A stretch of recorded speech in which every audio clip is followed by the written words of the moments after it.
Hey everyone, this is Mason Hutchison, and you're listening to Herb Rally, your daily herbal podcast. We come out with new episodes about 5 days a week, so be sure to tune in often. Our goal for the show is to help you along your herbalist journey, no matter what stage you're at. We now have over 700 episodes. Granted, some of those episodes are reruns, but you know what I mean. There's 700 published episodes on the Herb Rally podcast, so thanks to y'all for listening. Today's episode is yet another edition of the Herbalist Hour, and this time I was really excited to have on Asia Suler. I've heard of Asia's work for many years now, but this was actually my first time getting to sit down and have a chat with her via Zoom. We covered all sorts of topics, including building relationships with plants while living in cities, the word that guides her life, her new book and writing process, illness as a teacher, and a whole lot more. So as I was researching for this conversation, I was incredibly impressed by Asia's writings and videos. By the way, subscribe to her YouTube channel. It's really amazing. But now I have a whole new level of admiration for her work after chatting with her for an hour. So if you've never heard of Asia, chances are you have. She's incredibly popular. But if you've never heard of Asia, I think you're going to really love this episode. If you'd like to watch the video to this episode, you can do so on our YouTube channel. So that's just search Herb Rally in YouTube, should pop right up. We just hit 5,000 subscribers, so that was pretty sweet. Thanks to everyone who's subscribed to us on YouTube. Also, if you'd like to join these conversations live as they happen, you could consider becoming an Herb Rally Schoolhouse member. Just go to herbrally.com/schoolhouse to learn more, and you could use coupon code podcast at checkout to get your first 30 days for free. And yeah, one of the perks is you could jump on these Zoom calls with us live and join in on the conversation. So that's always fun when folks join in on these Zoom interviews. Also, before we get into the show, I want to tell you that the Vitalist Herbalism mini course, free mini course, brought to you by the School of Evolutionary Herbalism, video 1 just went live today. And that is the Vitalist versus Allopathic Herbalism lesson. And there's going to be 3 lessons, all about an hour long. They come with PDF files, handouts, and whatnot. So it's pretty amazing offering brought to you by Saja and Whitney Popham, and it's only available for a couple weeks. So if you're interested in signing up for the Vitalist Herbalism free mini course, click on the link at the tippy top of today's podcast show notes. So thanks to Saja and Whitney for such an amazing free offering. Also, before we get into the show, I want to tell you about the Florida School of Holistic Living's Flower Essence course. You'll join herbalist Emily Ruff for a 5-part series to cultivate a deeper awareness of flower essences and how to use them to support your emotional well-being, find balance, and create calm in your daily life. Whether you're a practitioner or simply seeking self-care, this course empowers you with tools for emotional wellness for a lifetime. So the next 5-session course begins Thursday, October 19th. Hey, that's my birthday, at 6:30 p.m. Eastern Time.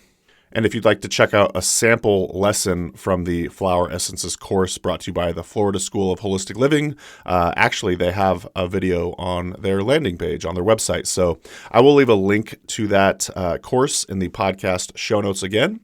So just click there to learn more. So thanks to Emily Ruff and the Florida School of Holistic Living for the support of the Herb Rally podcast. And last but not least, I want to thank our presenting sponsor for the Herbalist Hour, and that's our good friends over at Oshala Farm.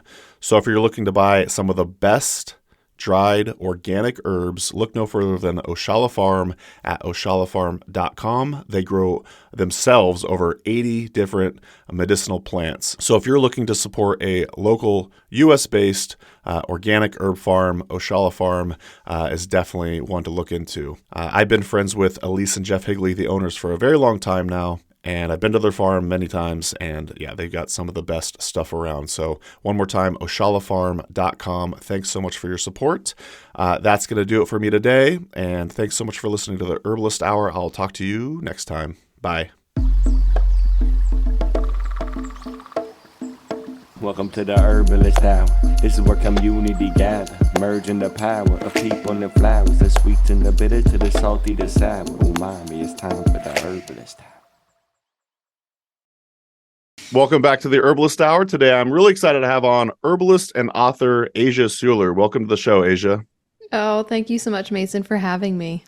Of course. Yeah, I'm really excited to talk to you about your new book, which I have not read, but I want to hear more about it. And after that, I'm sure I'm going to press order on the website. But anyways, it's called Mirrors in the Earth. And yeah, let's get into that a bit later. But first, I want to get to know Asia a little bit more. What was a young Asia like? I was definitely a dreamy little kid. I liked to sort of skip off into the hills of my imagination a lot. Yeah, definitely a daydreamer. Had a lot of instances of people being like, Earth to Asia. And I was like, I don't want to come back here. um, it's interesting because I feel like with the herbalist journey, a lot of people will talk about how from a very young age they were making concoctions and they were into the plants, and that wasn't really me. I remember like certain key moments. Like I remember learning that onion grass existed and being like, you can eat things outside, because I grew up in a very suburban environment and like a row of duplexes, and we had like one little shared green space behind us. And so I remember that, and there was a willow tree in our little postage stamp of a backyard that my grandfather planted with my dad when I was born. And that tree was like my touchstone. So those are like the two things that I really remember as being tethers to nature for me.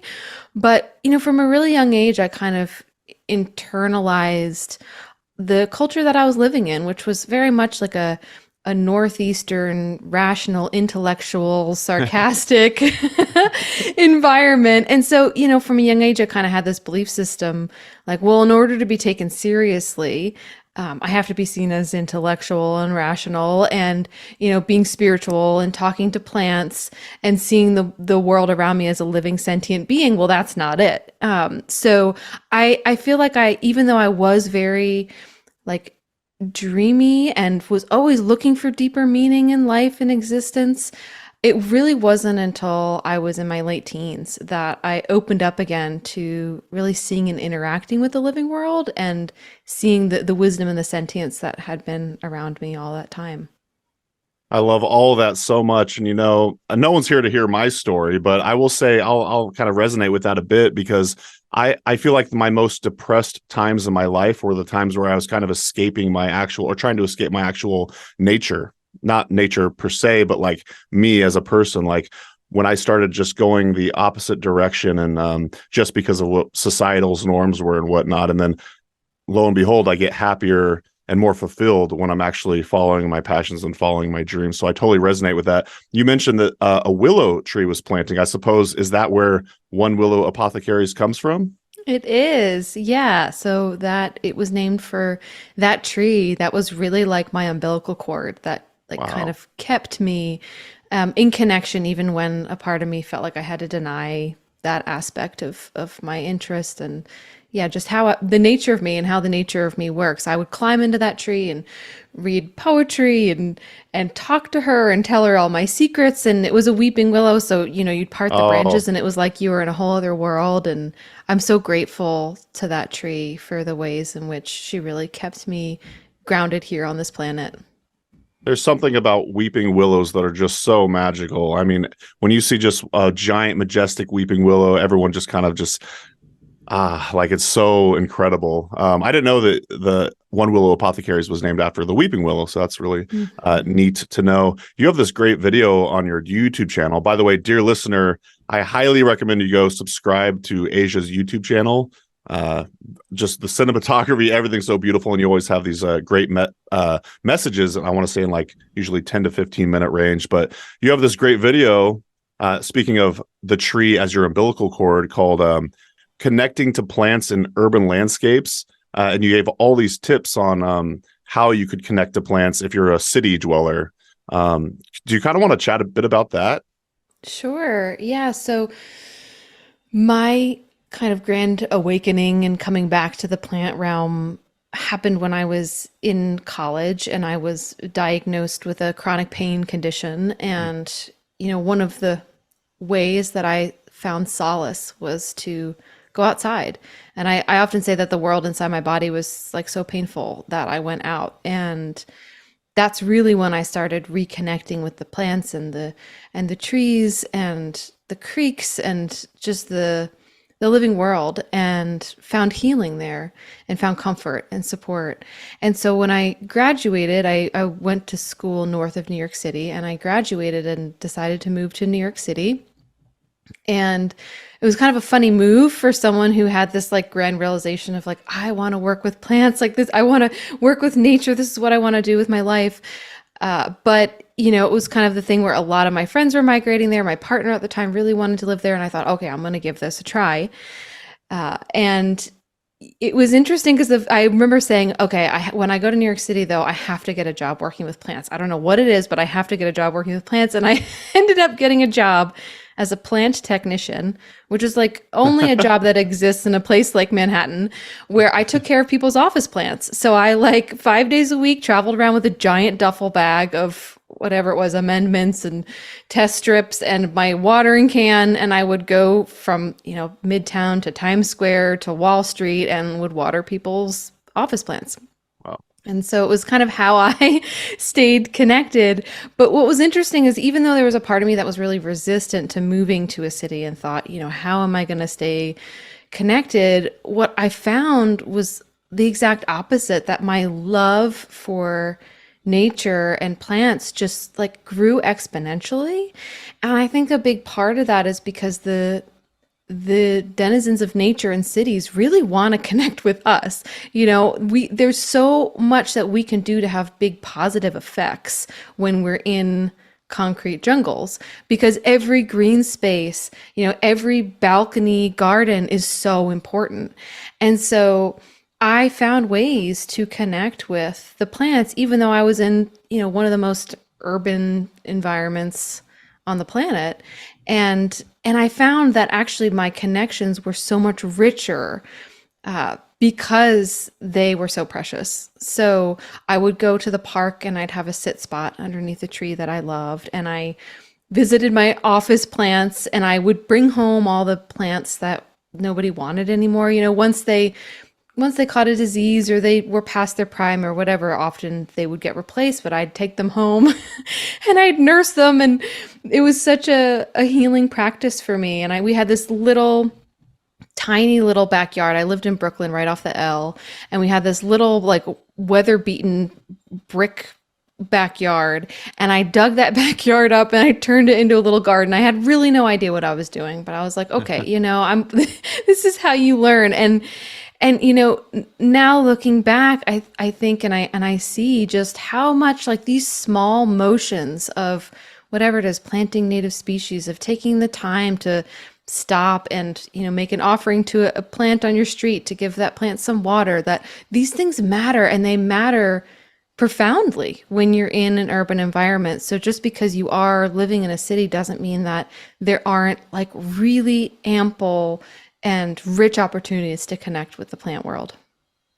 Yeah, you mentioned in that video that you sometimes like to say create or buy some flowers and maybe create a bit of a mandala around a tree or with the tree. And you said sometimes people even stop and ask or maybe even want to participate. Do you have any stories about someone actually coming up to you and hanging out with you while you were doing that? I feel like it's my memory is a little bit of a watercolor, but I feel like often it was the kids who would come over first. So it was people walking around with their kids, and the kids would stop first. And then it's once the kids stop, it gives other people permission. You know what I mean? Totally. And I definitely think there were times where there were people probably altered in some way coming by and be like, what are you doing? Can I do this with you? But I think but to me, the passport that the kids would give, it was just such a beautiful experience, because then it was you could kind of see and New Yorkers, they're cynical. You know what I mean? They're it takes a lot to get me to stop. Someone's classed on the street, I will walk over them. You know what I mean? So it's kind of to get a New Yorker to stop what they're doing and pay attention is really something, but it's unusual, right? To see someone just creating a work of art like that out in public. And so, yeah, that my experience was that people would mostly be curious. Every once in a while they would ask to join, but often they were curious. And there was a part of me that always felt nervous about putting myself on display in that way, or, what would people think of me? Would they think that I was really silly or out of touch. And the reality is that often people were curious, and it would be people that you wouldn't even expect were curious, like the really like starched business lady who was walking by who would stop and would ask about it. And I really learned through this experience that silliness is actually a really good feeling to have, because just like you imagine those children, right? Like they delight in silliness. And what silliness really is us turning cultural norms on their head. And so when you feel silly, when it comes up that you feel silly when you're, whatever it is, doing an offering or, visiting a tree or telling your, someone in your family about an herbal medicine you're taking and how it's really helping you, it's like, if you can lean into that feeling of silliness, because what it really is an indicator of is that you are rewriting the cultural programming that you've been handed. Oh, I love that. And, Amanda and I went for a hike about a month ago, kind of around the Appleton, Wisconsin area. And, I stopped to hug a tree and stuff. Even though it feels good, you can't help but think, what if someone walks by and sees me? But I'm like, it's silly. So, but it's not silly. It's a lovely thing to do. So, thank you for sharing all that. I absolutely love that video. And it really inspired me to, even if you're in an urban environment, you could still practice, say, animism, see all of this plant life and nature as like a living, breathing being. And it just, really inspires. Again, dear listener, I highly recommend you check out that video along with Asia's YouTube channel in general. But just a quick break from the show to thank our presenting sponsor, Oshala Farm. Oshala Farm is a beautiful and vibrant certified organic herb farm based in Southern Oregon, where they grow and sell over 80 different plant species. The founders, Elise and Jeff Higley, have been longtime friends, so I highly trust their growing methods and ethics. You'll love the potency and vibrancy of all the herbs they have to offer. To learn more and purchase their herbs and other organic goods, head to oshalafarm.com. So thanks once again to Oshala Farm for sponsoring the Herbalist Hour. Now back to the show. Enjoy. I do kind of want to stick in the past for a little bit, knowing a little bit about your story. I know you've been involved with the Chestnut School of Herbal Studies with Juliet Blankspore. And I'm just kind of curious how you went from New York City plant waterer to, working with Juliet, and maybe shout out some other herbal mentors you've had along the way. Sure. Yeah, I woke up one morning in New York and I thought, yeah, I'm going to go to school to be an herbalist. And at the time, I think I thought I knew what that meant, but I really had no idea. Like, I had never taken a tincture before. I had never made a loose leaf tea. Like, I actually did not know what that meant. I just knew it was the right next step for me. And that's kind of how I live my life, is like, okay, what is just the right next thing, right? That's all we can ever really do, is know what the next thing is, the next right thing. And so that was the next right thing for me. And I shopped around herbal schools, and then I ended up connecting with Juliet at the Chestnut School, and I just knew that it was the right move for me. And yeah, it was quite synchronistic, actually, because when I was in college, a couple friends and I took a road trip down to the Smokies here in Western North Carolina. And I remember having a really profound experience there of connecting with the mountains and thinking, I would love to move here. But I had no idea that Asheville as a city existed. I had no idea what would bring me back there. But I remember just thinking, like, I love this place, and I don't know how in my life I would end up back here, but I would love to live here one day. And then it ended up happening. And so, yeah, I moved down here to the mountains of Western North Carolina, the ancestral lands of the Cherokee people, and went to school at the Chestnut School of Herbal Medicine. And I remember that first day sitting in class, it was a potluck, and everyone was like, someone asked, I think it was something like, what's your favorite herb? And we're going around in a circle, and I'm realizing, I'm like, I actually don't know. I think I said mint. Like, I was like, okay, I can't go too wrong with this, I just really was a total newbie and had so much to learn.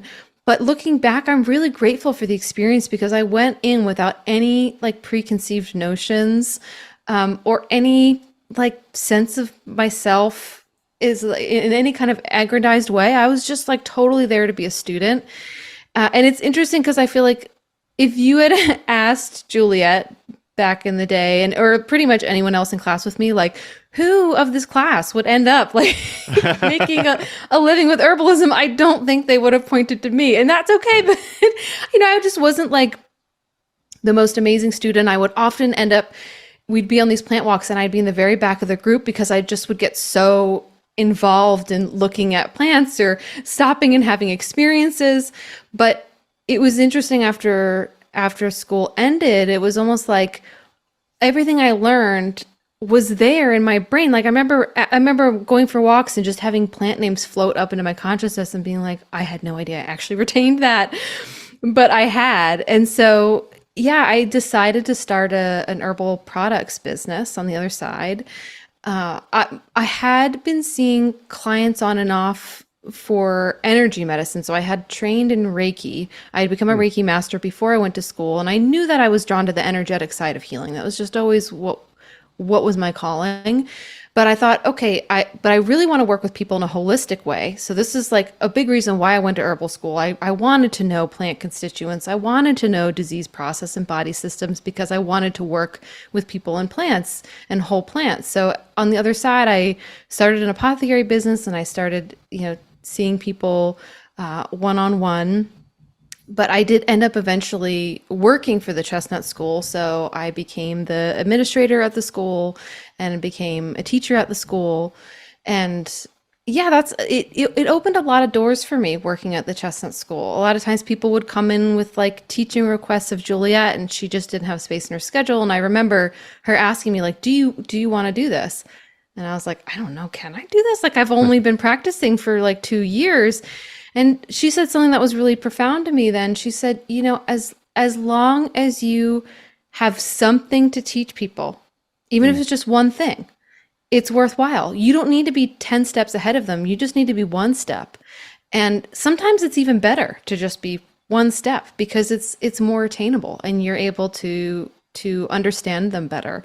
And so, yeah, I started out with just like a few small teaching gigs here and there at, different like apothecaries around us and different stores and farmers markets and things like that. And just found that I was really, really passionate about it. And so, yeah, ended up, teaching at conferences and teaching for different herbal schools. And yeah, just it kind of, that aspect of my path just like kind of unfolded before me. And yeah, and I feel like through the Chestnut School, I was exposed to a lot of different teachers. Like Seven Song came down, and so I got to learn from Seven Song, got to become friends with Seven Song, and so that was great. And Lisa Ganora, I always loved Lisa Ganora, and when she would come to visit, and when I went to these conferences, I got to learn from a lot of other folks, like especially folks that maybe weren't in that circuit of coming to the Southeast, but learning from like Jim McDonald, for example. So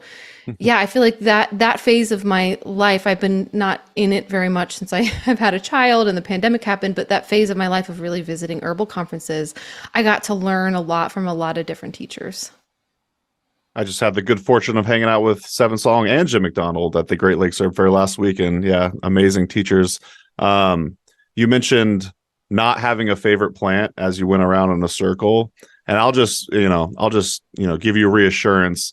A lot of the herbalists I talk to these days, they say, Mason, don't ask that question in an interview because for true herbalists, it's impossible to say what's your favorite plant anyway. So it's true. Yeah. Right? It's like picking your favorite child. You're like, I can't do that. Yeah. They're all my favorite. If I recall correctly, you were there from the transition of in-person classes to Juliet taking it online. Am I remembering that correctly? Because I remember when that happened, it was just, for whatever reason in my world, is like a big deal because everything Juliet does is so beautiful, and them creating this online portal with all this diverse education online, it was just like fabulous. I just remember being in awe of Chestnut and everything like that. Were you there to help take the school from in-person to online? I was. Yeah, it was an exciting time. Yeah. So I was there when we were developing her longer program, the Herbal Immersion program. So I was, sort of there at the beginning of starting to film things and create the content. And she had so much content from the years and years of teaching in-person classes, but it is a whole different ball game to translate that to online. So it was a big learning curve for both of us. And then we ended up co-teaching the first course that she released, which was a medicine making course, and it's a smaller course, and as of right now is still something that she uses. And that was a cool experience because we decided to work with a videographer and realized, oh, this is the way to go, rather than trying to do it ourselves. Because in the beginning, we were like really experimenting with like mics and cameras, and none of us are professionals. Juliet is a professional photographer, but that's a different ball game than video. But so yeah, we had that first experience of, we set up a set in her little tiny house at the time, and we're making concoctions on film, and we had costumes, and we had a lot of fun with it. But yeah, I really feel like that was, looking back at that, it was kind of the beginning of what ended up being like this whole cornucopia and opening of like online education. Totally. And, herbal online education, but it was really just at the beginning. So there was a lot that we were figuring out. Totally. Yeah. If I remember, it was like Learning Herbs, maybe Herbal Academy and Chestnut. And now it's like every herb school has an online component, but, we could transition a little bit. Sure. You're preparing for this interview. You make it so easy, Asia, because you have such beautiful writings all over on Instagram. You got great videos on YouTube. So I was like, oh, I want to ask her about this. I want to ask her about this. You mentioned that in a previous podcast that you were on, that there was one word that guided your life up to this point. And I just found that really fascinating. I was kind of curious if you can tell the audience what that word was and why it was influential on you. Yeah, they told me beforehand that they were going to ask me this question, and so I was like, okay, what is the one word? And oh, was it on the spot then for you? It was not on the spot, which I don't know. I'm not sure what I would have said, but when I sat with it, I was like, I know what the word is. It's possibility. Yeah. And I feel like, I was diagnosed with a chronic pain condition in my late teens that I was told was incurable, and it took me 5 years, but I did heal from that cycle of chronic pain. And pretty soon after I healed from that cycle of chronic pain, I developed Lyme disease. I contracted Lyme disease. It became chronic. And then I contracted it again. Wow. 2 years later. So I spent years in that cycle of healing from chronic Lyme. And it's like every time I've hit one of these walls in my life where there's that feeling of like despondency or lack, or just this sense that like life is losing its shimmer, right? Possibility is the one word that made me keep going. And the reality is that possibility, like it literally, even just connecting to possibilities, like it has a physiological effect on our system. Like it actually causes this cascade of relaxation, expansion, openness, and safety in our systems when we feel like there's possibility, when we feel like there's choice. And I remember at one point I studied with Sarah Thomas, who is a Chinese medicine practitioner, and was specifically focusing on in that realm of study the Taoist use of stones in the Chinese medicine compendium. And she said something during one of our classes that has just stuck with me ever since. She was talking about the perspective in Chinese medicine of why people die from old age. And she was saying that, in this text she was reading, that why the ancients say people died from old age is that their heart stops believing in possibilities. And so their spirit departs. Like, there's no more possibilities in this lifetime, so I'm going to leave. And so it just really hit me, because it's like we've all had those moments in time in life where it's like our heart feels like it just can't believe in possibilities. And it literally feels like we don't want to be here anymore. Like, I don't want to try. I don't want to keep going. But every time I've hit one of those walls, connecting to possibility and the idea that there's always possibility, always possibility, even if it looks like it's a dead end, even if it looks like you're staring at destruction in the face, there's always possibility. And the thing is, nature And the living world shows us this over and over and over and over and over again. Every time a landslide happens, like a tree falls, a fire rages through, there's life on the other side. There's possibility, there's regeneration. Just dig up a small section of your yard, and within days, you will see plants sprouting from that earth. And so it's become a guiding word in my life to keep showing up, to keep believing, and to keep, living into the possibilities that are always here. So when you're facing hardships currently, do you still kind of look to that word and get inspired by it? Absolutely. Yeah. Well, I think we live in the Western world in a culture that's very rigid in its thinking, often very black and white, of like, this is intractable, like this cannot be healed. This is where this gets put. Like, if you're experiencing this, you're probably never going to have this, or whatever it is. Like absolutes. We live in this culture of absolutes, and it's a way of thinking that causes a lot of stress in our systems. It causes a lot of harm, and so playing a little bit of that trickster archetype with yourself and being like, okay, well, what's the possibility here? Like in like my wildest imagination, even though this thing seems like terrible or really hard or kind of brutal or hopeless, what within this could actually be a beckoning towards possibility. And that reframe is not only helpful on a emotional, spiritual level, it actually helps our body's physiological systems, our nervous system to relax enough to actually move towards healing. I've heard people talk about having, say, a word for the year to try to focus on that. Do you think it's a good idea for everyone to try to either come up with a word that they've lived by, or do you think they should come up with, say, like an aspirational word that they want to aspire to be more like? Because I was kind of doing the exercise when I saw that video with you. I was like, well, what would my word be? And then I'm like, well, I have a specific word come to mind, but I'm also like, maybe I want to focus on a different word to aspire for other options. Am I making sense there? Yeah, I think both are really helpful. For a while, I would choose a word every year, starting with Samhain. So starting with the beginning of the Celtic New Year, I would choose a word for the year to focus on. And I feel like both things are really helpful, because one is sort of like this touchstone, right, into yourself, into your essential nature, into who you've been, into what you've overcome. And the other one is like what's on the horizon, what you're moving towards, who you're becoming. So I think both are really helpful. Love that. Thank you for sharing. So as I was mentioning, I was just hanging out with Jim McDonald and Seven Song at the Great Lakes Herb Fair, but guess who else was there? Rosemary Gladstar. And I had the good fortune to interview her. And during the interview, she was talking about this potential book that she wants to write, more in the story, more story driven, as opposed to say like this herb for that or whatever. And she says, who wrote a beautiful book that's more story driven for, I don't know if she said it was for herbalists per se, but she mentioned your book.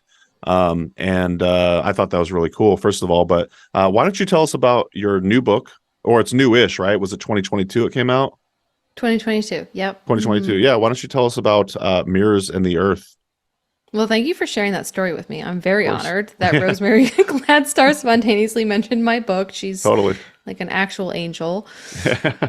Yeah. So the book is a series of essays looking at different plants and fungi and ecological processes, and looking at how those plants and processes reflect back to us the naturalness of our own journey. And so each chapter is sort of inlaid with a metaphor that both takes us into understanding the natural world, but through understanding the natural world, actually seeing ourselves. And I have found in my life that when I need help, when I'm struggling, the affirmation, the messages that I need always exist in nature, that they're always there. And this is a very ancient way of thinking, right? Like our our oldest parables are nature based. Nature is the greatest teacher. And the book, though, focuses not on this idea that nature and the living world is like a, like a object that we project our stories onto, but that the living world is sentient, is aware, is benevolent, and actually cares about you as a being of nature, and that in particular the earth is deeply invested in you learning self-compassion. It's something that I have struggled with in my life, to embrace myself and to not sort of default into self-judgment. And the book sort of explores a bit of my journey as a highly sensitive person, which is something I identify with. And I think for a lot of highly sensitive people and empaths, it's sort of a natural flow of events that you end up being your own worst critic. And from a young age, I kind of internalized this thing of, okay, well, to focus on myself was selfish.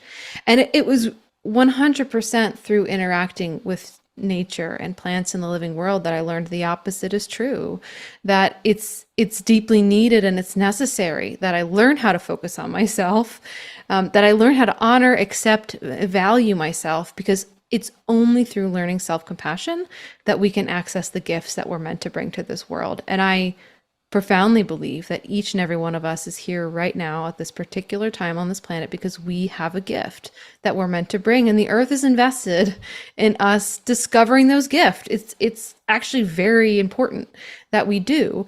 And so we cannot really truly tap into those gifts and be giving them to their fullest extent if we are constantly in a battle with our own selves and with self-judgment. And so it was a huge revelation for me to realize, oh, not only is, the living world full of these lessons and these parables, but it is conscious and it is caring and it wants me to learn self-compassion. I'm actively being moved towards learning this. That is the task in my lifetime, to learn how to truly embrace myself, because when I do, I become a channel or a conduit for the change that needs to happen here on this planet. So, if I recall correctly, there's 12 stories. Does that kind of say correspond with the months, or is it kind of seasonally driven in any way, or? There are seasons, I visit different seasons in the book, but it's more so each story is sort of a parable unto itself, but they build on one another. So the first section of the book is about learning just to recognize and see yourself for who you are. And then the second part of the book is about learning self-acceptance. So taking it that next step, like, okay, you can see yourself now a little more clearly. Now can you just accept who you are? Now can you really find that place of acceptance and compassion?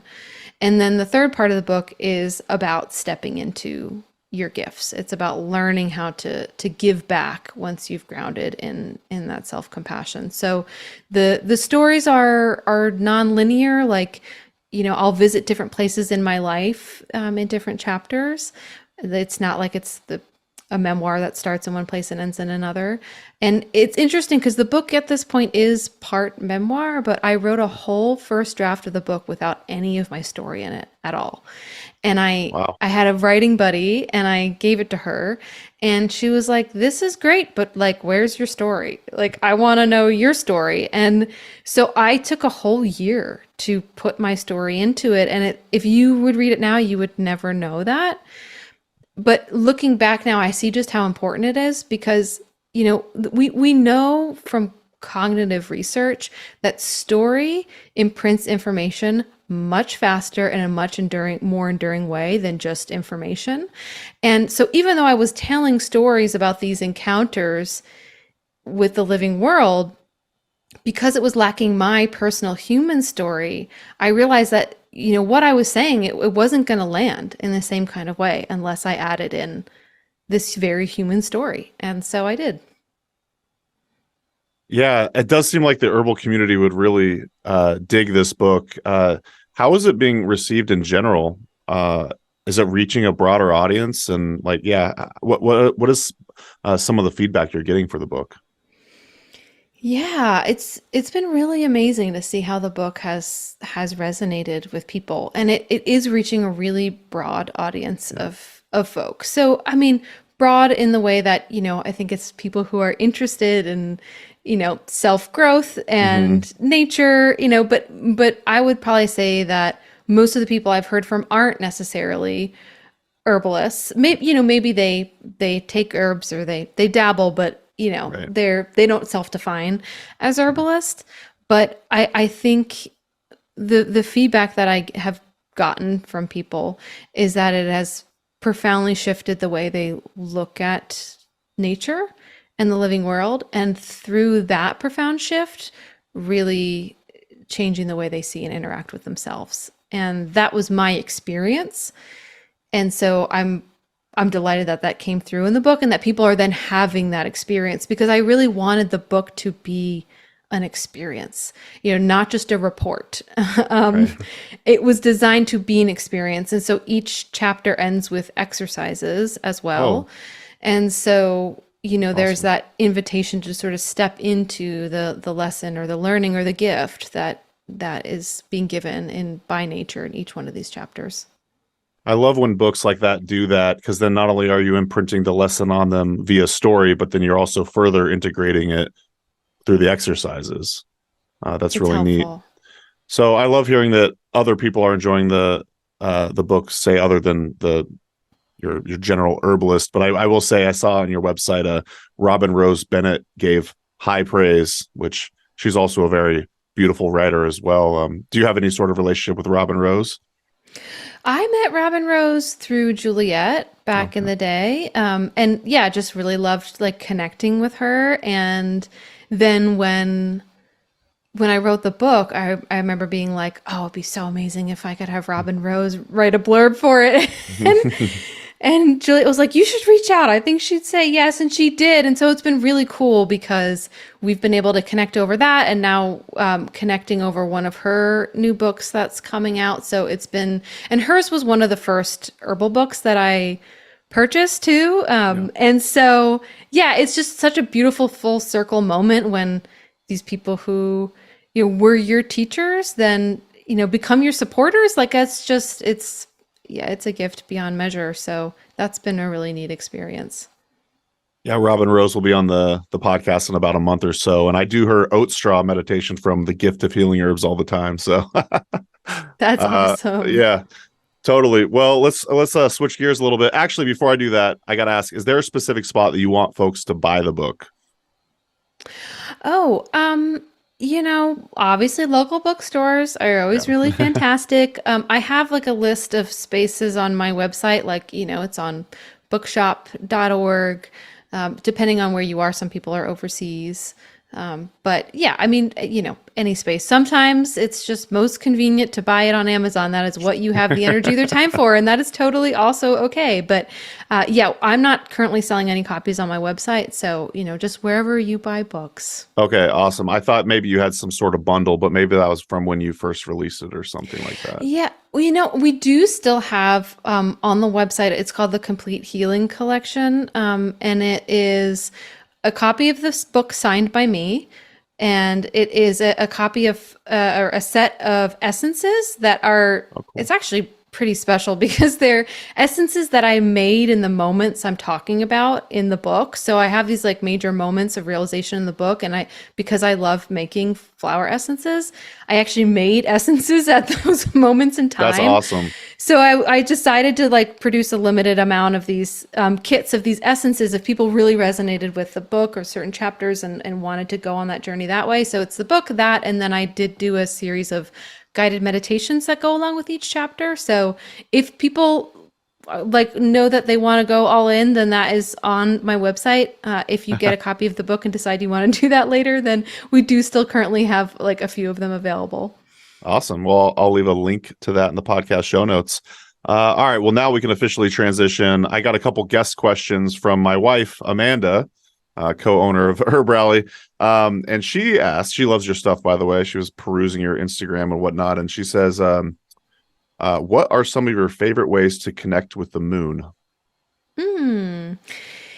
Yeah, I talk a little bit in the book about how I had this sort of profound experience when I was going through chronic pain and kind of like really reawakening to the consciousness of the living world and seeking solace there, where I went out with my like little backpack. I snuck out of my dorm. I didn't want anyone to see me, and I like sat in this little scraggly patch of woods and looked up at the moon, and I just poured my heart out. Like everything that was just like so hard and painful in my life, all the struggles, all the hardships, all the things that I didn't dare say aloud, or the things that I felt like no one had space to hear in my life, I told the moon.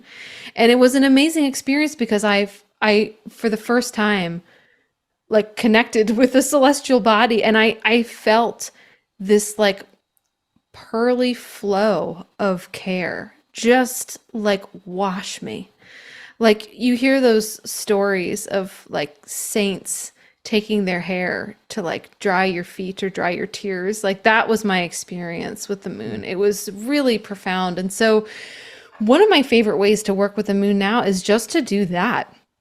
Just to go out on a full moon night and just let it all out. And, you know, there's a reason why we have so much like mythology around full moons being this time of lunacy, because it is often a time where hormones run high, emotions run high. And so I find it to be a really amazing experience to just sit with the moon and communicate and pour my heart out and just and be in that space of complete non-judgment and acceptance. Like the moon's going to keep glowing on you no matter what you say, no matter, you know, how horrible it is, whatever it is, like you think you're experiencing or you think you are, like the moon doesn't care. Like you're still like shined on radiantly. And it was through writing the book that I learned that the process in which the moon was created is a really fascinating one. So in the early days of our planet's formation, you know, there was like major collisions and hard knocks, but one of the biggest ones of all is when we got hit by this major astral body, and it was an impact so intense that the core of our Earth turned spontaneously molten, and the core of our Earth is still molten. So our Earth turned spontaneously molten, and these huge pieces of our planet broke off. And the theory, the Theia impact theory, is that these pieces of our Earth became the moon. And so the moon was actually formed after a literal earth-shattering moment in the early development of our planet. But what's very beautiful is that if it hadn't been for that impact, we wouldn't be slightly askew in the way that we are now. And it's because we're slightly askew that we have the seasons and that we have so much diversity and that so much life is possible on our planet. It's because of our tilt. If we weren't tilted in that way, most of the earth would be uninhabitable. And and so to me, and the moon keeps us also, you know, sort of in this dance, in this tilt. And so to me, it was such a powerful affirmation and metaphor for what I had experienced in sort of pouring out my traumas to the moon, of realizing, oh, the moon itself, herself, himself, was created from a very early trauma and now has become, though, like this sort of spirit guide for our planet. And it is because of that trauma that our earth now has such incredible depth and diversity. And so when I have moments where I think, you know, this trauma, this hardship, you know, why did it happen? It damaged me beyond repair. Like this was a really terrible thing to have happen in my life. I can have more compassion now. And I have the ability to see that even though what happened wasn't okay, the way that I responded to it, how I healed on the other side, is beautiful and created deep diversity in my own life. That, you know, that tilt is what makes me me, that tilt that I now have. And so to me, the moon has sort of become an emblem of reminding me that there can be deep beauty found in life's greatest hardships. Wow, I've never heard that story before. That's so beautiful. I was going to ask you about your writing process earlier, but now I suspect you just kind of record into audio and just have auto transcribed. I wish. No. No, I'm actually a bit regimented with writing. Like Okay. when I wrote the book, well, I knew I wanted to write a book for years and years and Yeah. years, but I just didn't understand what the overarching theme was. I knew all these stories had to be a part of it, but I didn't know how they all fit together. And so I gave myself a schedule where I was going to write for 1 hour a day for a year. And I did. And I got so much done in that Yeah. 1 hour a day. And then the next year I was like, okay, I'm going to now write for 3 hours a day, 5 days a week. And yeah, that schedule really helped me. Writing first thing in the morning is what works for me when my brain is really fresh. That's when I do my most creative work. And so, and I think that's true for a lot of people. It's like before all the like inputs from the day come in. So I try to still prioritize first thing in the morning, be writing time if the baby allows. Right. But yeah, but it took me 10 years from the idea of this book or the feeling of this book coming in and being like, okay, I know I'm meant to write a book, but I don't know what it's about. And I would start drafts and I would discard them, but I had to go on the journey, really is what it was. I had to go on the journey and it took me 10 years from start to finish to write this book. And so I just want to share that with people who are like, I have had this book in me forever, but something must be wrong with me because I haven't written it yet. But that I think it's more common than not that people will feel like, oh, this book is like living inside of me, but it might take a decade or longer for it to come out. Yeah. Yeah. It does seem like quite the undertaking. And you were talking about what theme should it be. Well, it was actually a good first step for you to decide that you're just going to tell these different stories and kind of combine them all. I'm sure there's like an underlying theme and whatnot, but that is your personal experience, I suppose. But well, thank you for sharing. You speak so eloquently. It just sounds like prose right there. Like, yeah. Well, So thank you. absolutely. Well, there was a follow-up question from Amanda about the moon story. Do you have any favorite books or resources for moon rituals and practices? Oh gosh. Um, there's a few people that come to mind, and I feel like with my I have a toddler brain. I can't Sure. I can't think of like specific exercises, but I'm pretty sure Robin Rose Good call. has stuff around the moon. Yeah. And also Maya Toll is another Oh yeah. person who I would recommend who, Good call. has rituals and recipes and whatnot connected with the moon and all kinds of other things, plants, etc. Good choices. Maya will also be on the show. I want to say in December. So That's wonderful. yeah, she's definitely got. Yeah, I'm sure that's a great call. Do you mind if I read one of your quotes from Instagram and then you could kind of talk about a little bit about it? Go for it. So you said, if nothing feels doable, stop doing. If nothing is coming together, let the worries depart for a while. If everything is falling apart, stop trying to hold it together. Let what needs to fall apart go the way of sunflowers, breaking with the weight of their seeds. Sometimes you just have to give yourself permission to fall apart in order to come back together. I was just kind of hoping you could kind of expound upon that. I think we live in a culture where we're often told to push no matter what. Like, keep going even though your body said quit an hour ago. Push harder when you feel like everything is not working. And what I have found over and over again is that actually the exact opposite is true. That when something is just not working, we often just have to stop trying. And that's not in like a fatalistic kind of way. It is, in other cultures, this is like a deep wisdom teaching, right? Like that this is not about forcing and this is not about pressure. This is about learning how to connect into the flow, the universal flow of energy that is always there, how to align oneself with the Tao. And so, not doing is a really powerful practice. And, I just think that in the Western world, we need a lot of practice with non-doing, but so much healing comes out of that place of just letting go. And, I don't do one-on-one work now, but I worked personally with clients for a long time.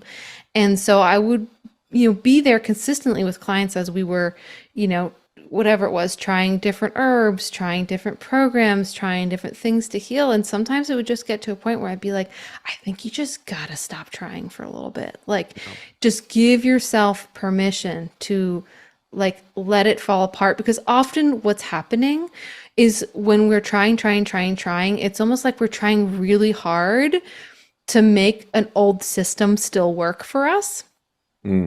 And why it's not working is because that system is ready to disintegrate and compost, and a new system is ready to come online.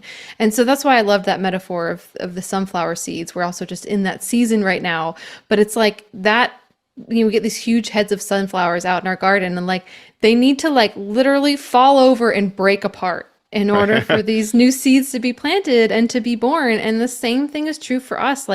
That breakdown is what leads to the breakthrough. And I see so often that people resisting the breakdown is the very thing that is causing them to stay in these cycles, really, that are no longer working for them. And so sometimes the greatest thing we can do for ourselves is to let ourselves go there, to give it up, to stop trying for a minute, to let things be as they are, to find acceptance in this moment, to learn how to love and embrace what is. And it's this gorgeous, weird paradox of existence that when we can just do that, that's how the new side comes in. When we can slow down and surrender, that's when healing rushes in. I also read recently you took a bit of a sabbatical. I believe that's quasi recently. It kind of sounds kind of parallel to what you're talking about right now. When you took that sabbatical, did it kind of refresh you? Did you have epiphanies, or was it just really just rest and relax mode? So I took most of August off, but I called it a creative sabbatical because that's right. I really wanted to work on this project. So it was not totally restful. No, but stepping away from just all the daily minutia, not doing emails, not doing social media, Right. not doing administrative work. I was like, oh, this is the way to get stuff done. This is how you do it. And I think it's true for a lot of people in their creative process. We need spaciousness to sort of tune into the brilliance that is in the subtle realms. And so, yeah, I taught a class at an herb conference in 2016 called Chronic Illness as Teacher. And I have been wanting to teach a version of that class online since then. But I had to go through a couple other cycles and iterations of dealing with chronic conditions. And I recognize that now. I'm like, oh, that's why it has taken me this long. I've had to go through more cycles of learning, but that was what I was working on. So I'm actually planning on teaching it's going to be totally free, but it's going to be a class called Illness as Teacher, coming up at the end of September 28th. So yeah, if that's something folks are interested in, just a lot of what we've been talking about today is about reframes and reframing things and how powerful reframing your experience can be. And it's obviously powerful emotionally and spiritually, but on a very physiological level, it's really helpful for our brains and our nervous systems to find these empowering reframes. And so for me, that reframe through my different cycles of dealing with chronic pain and chronic illness, the concept of illness as a teacher has been really important. And the reality that I've seen in my own life and in my clients' lives, that when we can embrace illness as a teacher, that is how we step into the lives of being a teacher that we're meant to inhabit. And I've seen this over and over again, that those who are called through illness and debility are called first to be students, but the reason why they're being called to be students is because they're meant to be teachers. And sometimes that's just because they're Like they literally embody in their spirit this kind of teaching and guiding energy that helps other people. Sometimes it's more literal, like they actually become teachers on the other side of whatever healing looks like for them.